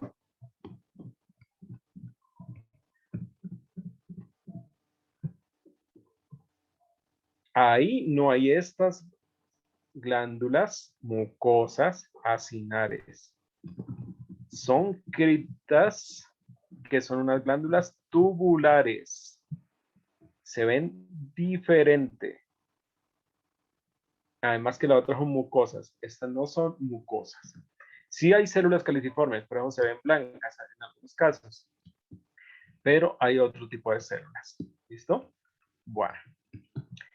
La última región, y yo creo que dejamos hasta ahí porque van a ser las 4. Ah, no, si alcanzamos a ver el color. Avanzamos todo lo que podamos. Faltan 15 minutos. Tenemos el ilion. El ilion, entonces, tenemos las vellosidades, pero acá son menos cantidad. Pero tiene mayor cantidad de células caliciformes. Entonces se ve un poquito mayor cantidad de esas células. Ahí está la vellosidad con el epitelio cilíndrico, el tejido conectivo laxo. Las criptas del Everkuhn, mira, acá no quedaron también cortadas. La muscular de la mucosa. Pero acá hay algo que las otras muestras no tienen. Estos se llaman nódulos linfoides o agregados linfoides. Y en ilion se le llaman también placas de Peyer, obviamente por el descubridor. Estas pueden estar tanto en la mucosa como en la submucosa. Esta es la submucosa, vea el denso irregular también con los agregados linfoides o nódulos linfoides.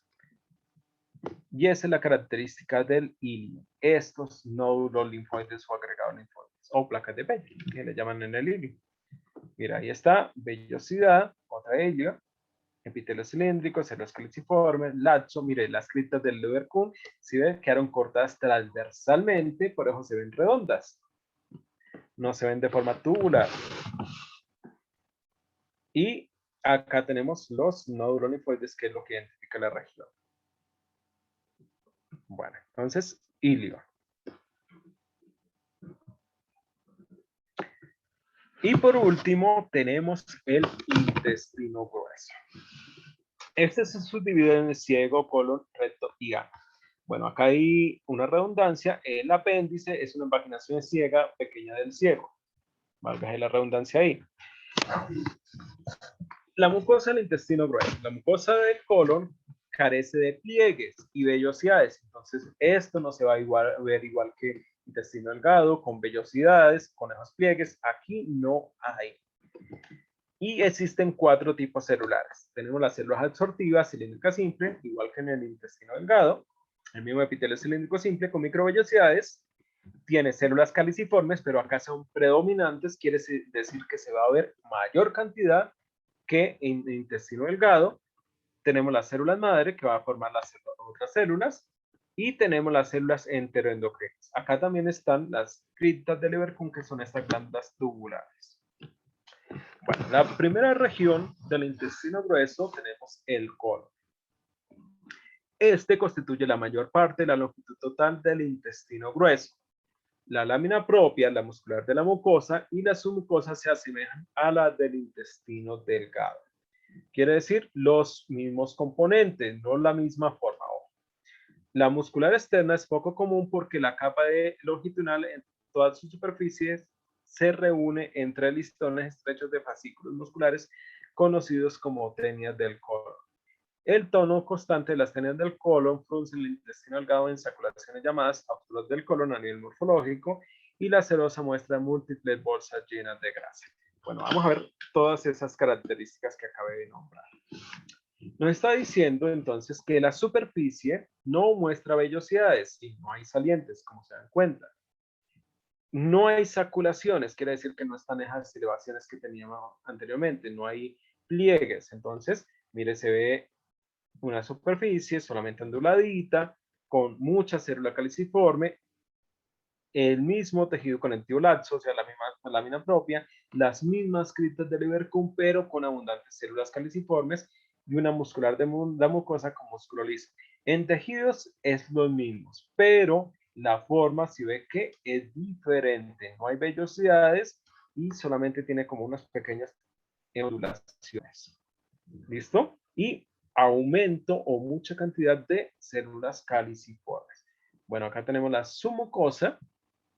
No es nada especial, denso y regular, y hay algo de tejido adiposo, que eso es común verlo en el intestino grueso, colon. Y tenemos la parte de la muscular externa. Acá sí hay un cambio.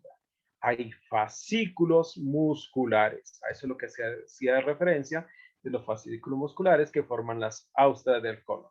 Mira, ahí están. Estos son fascículos musculares que son paquetes de músculo. Ya los conocen. Esto lo vimos en tejido muscular. Esto no hay que volverlo a repetir. Mire, fascículos, fascículos, fascículos. ¿Qué componen lo que sería la muscular externa? La muscular externa es igual que el intestino delgado. Es una circular interna y longitudinal externa de músculo liso, pero en este caso, el músculo está en fascículos musculares. Bueno. Tenemos el apéndice. La lámina propia es un tejido conectivo laxo, igual con múltiples nódulos linfoides y criptas del Lieberkühn superficiales. Ojo, acá vuelven a aparecer los nódulos linfoides, igual que en el ilion. Ya vemos la diferencia. La muscular de la mucosa, la submucosa y la muscular externa no varían en estructura general del conducto alimentario, aunque la submucosa se encuentra con nódulos linfoides. Bueno, vamos a ver las características. Esto es una fotografía de apéndice, el apéndice es una estructura pequeña, tiene una luz estrellada, característico. Miren la superficie muy parecida a la del colon, ¿cierto? Muchas células caliciformes. Miren las criptas del Lieberkühn con muchas células caliciformes.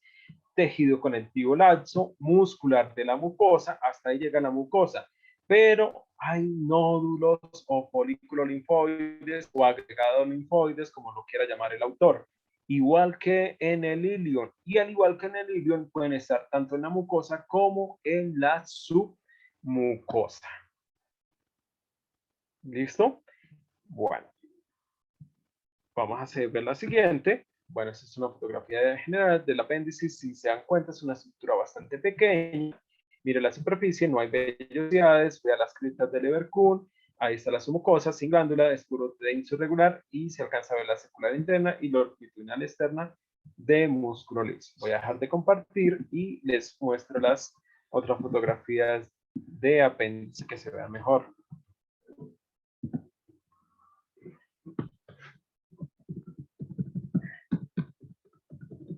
Acaba de pasar. Mire, acá tenemos otra fotografía de apéndice.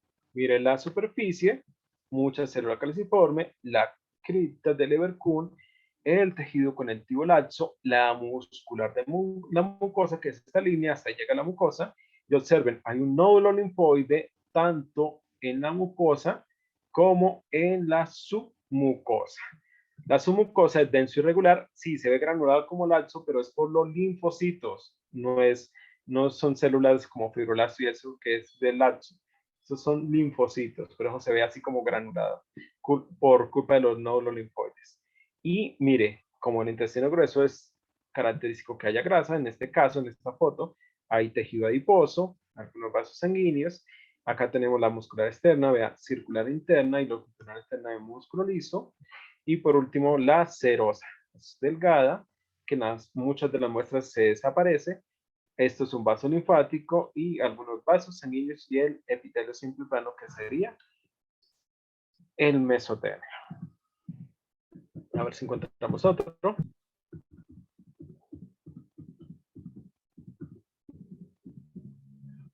Acá tenemos otro apéndice. Mire, lo mismo. Si ve la superficie, solamente onduladita. Las criptas del Lieberkühn, en algunas quedó transversal, por eso se ven redondas, pero mire acá las longitudinales muestran que son tubulares. La muscular de la mucosa, la línea delgadita casi se ve. Nódulo linfoide entre la mucosa y la submucosa, ya todas esas son células linfocitos que hay por acá y por acá.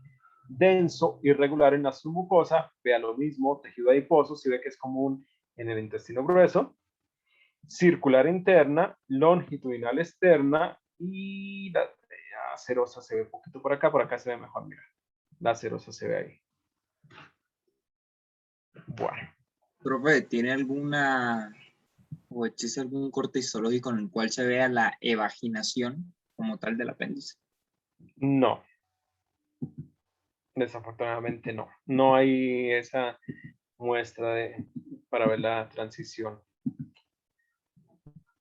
Porque generalmente la muestra se la traen a uno cuando lo han sacado y solamente el segmento ese.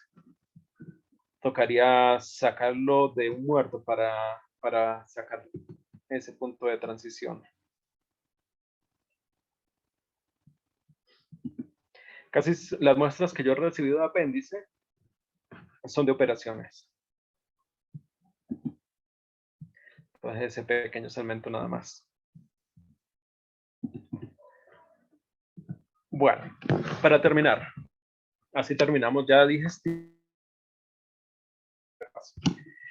recto y conducto anal.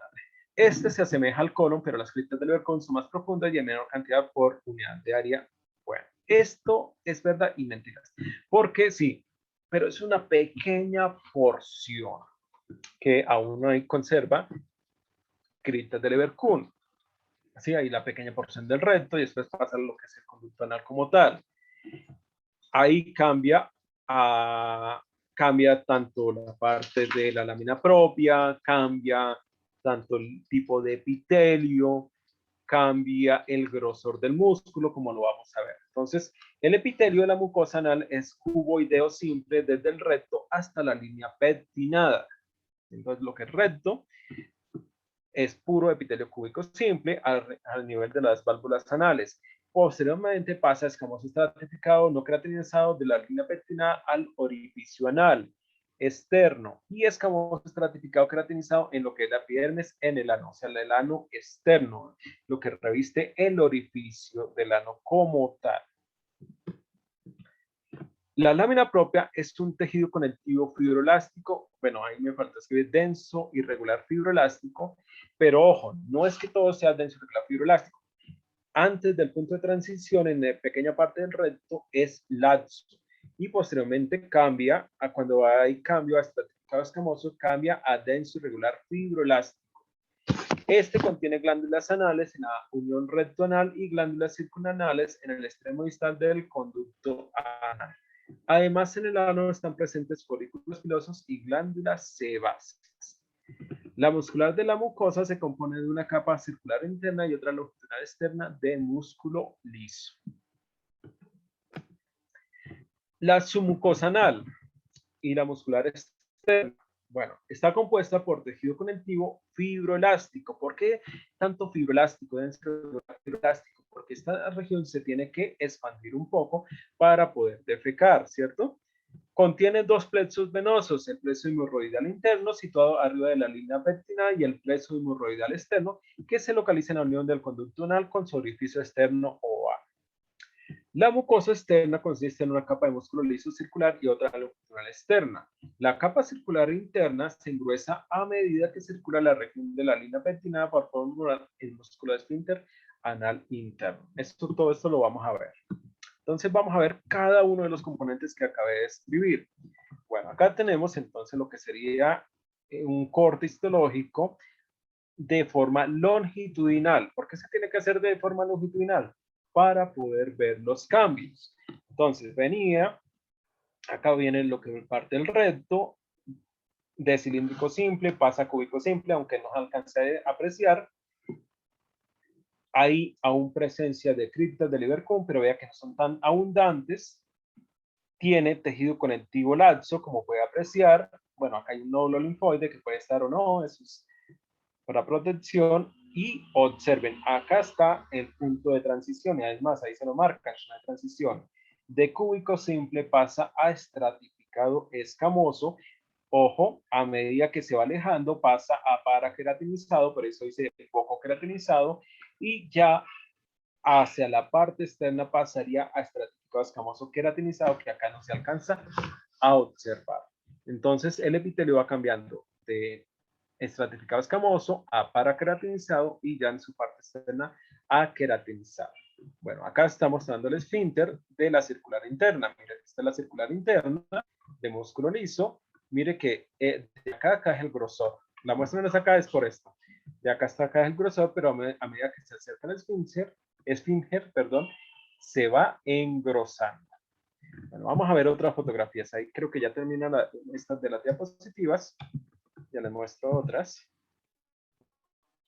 Bueno, esta es una fotografía de corte transversal del ano, pero esta es la zona externa, la zona epidérmica. Estas de mis placas.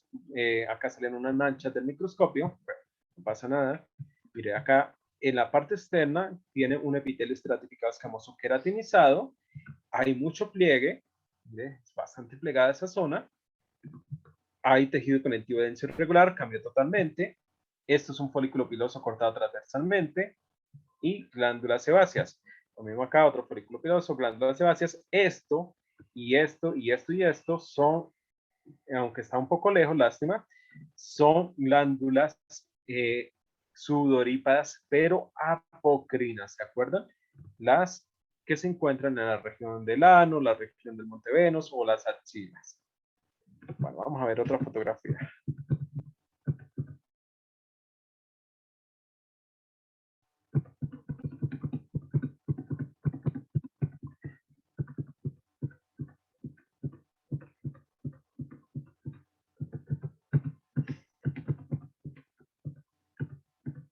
Acá.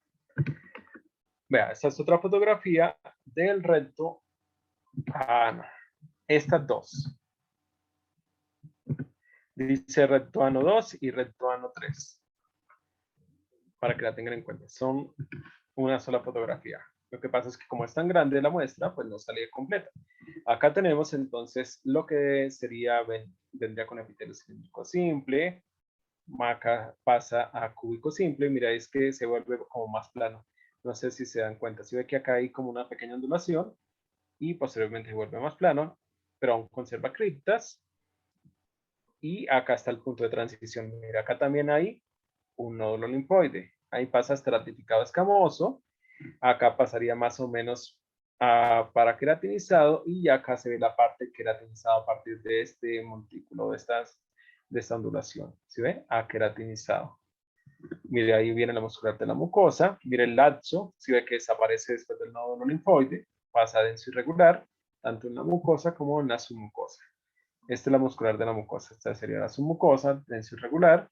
Y esta sería la parte de el músculo, la circular interna.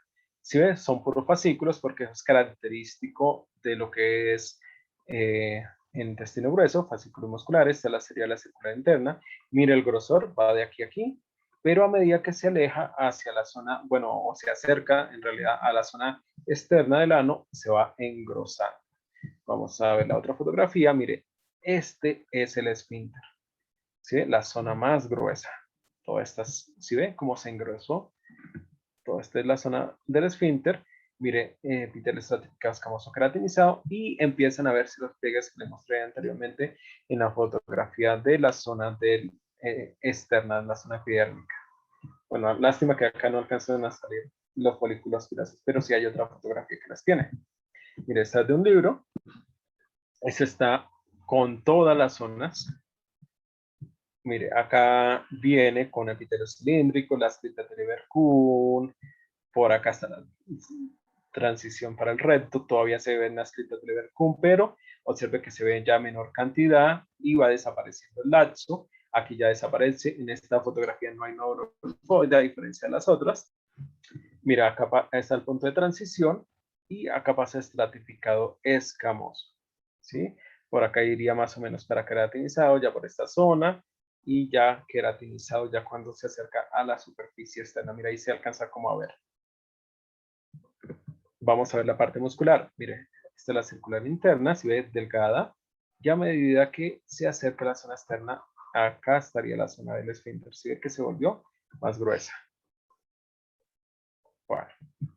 Y esta sería la parte externa. Ahí ya se ve con el epitelio estratificado escamoso queratinizado, se ven los folículos pilosos, mira, se ven las glándulas, las que les mostré ahorita, sudorípadas apocrina, estas son glándulas sebáceas. Esta sí tiene todas las partecitas. Bueno, eso sería todo por hoy. Perdón que me demorara un poquito, pero teníamos que terminar. Entonces, nos vemos el día viernes y hacemos el repaso de placas. Nosotros ya cuadramos día de parcial, ¿cierto? Sí, señor, de este viernes de noche. Ah, ok. Sí, ¿Les profe. parece bien o lo hacemos el día miércoles? Se me dirá. El viernes, profe. El viernes, ok. Entonces, viernes 29, día del parcial. Este viernes 22, entonces hacemos el repaso. Bueno, que estén muy bien y hasta ahorita, hasta estos momentos, que no me haya enviado el trabajo, por favor, me lo envía. ¿Listo? Hasta hoy había plazo y hasta esta hora. Bueno, que estén muy bien y hasta luego. Hasta luego, profe. Hasta luego, profe. Ah, profe.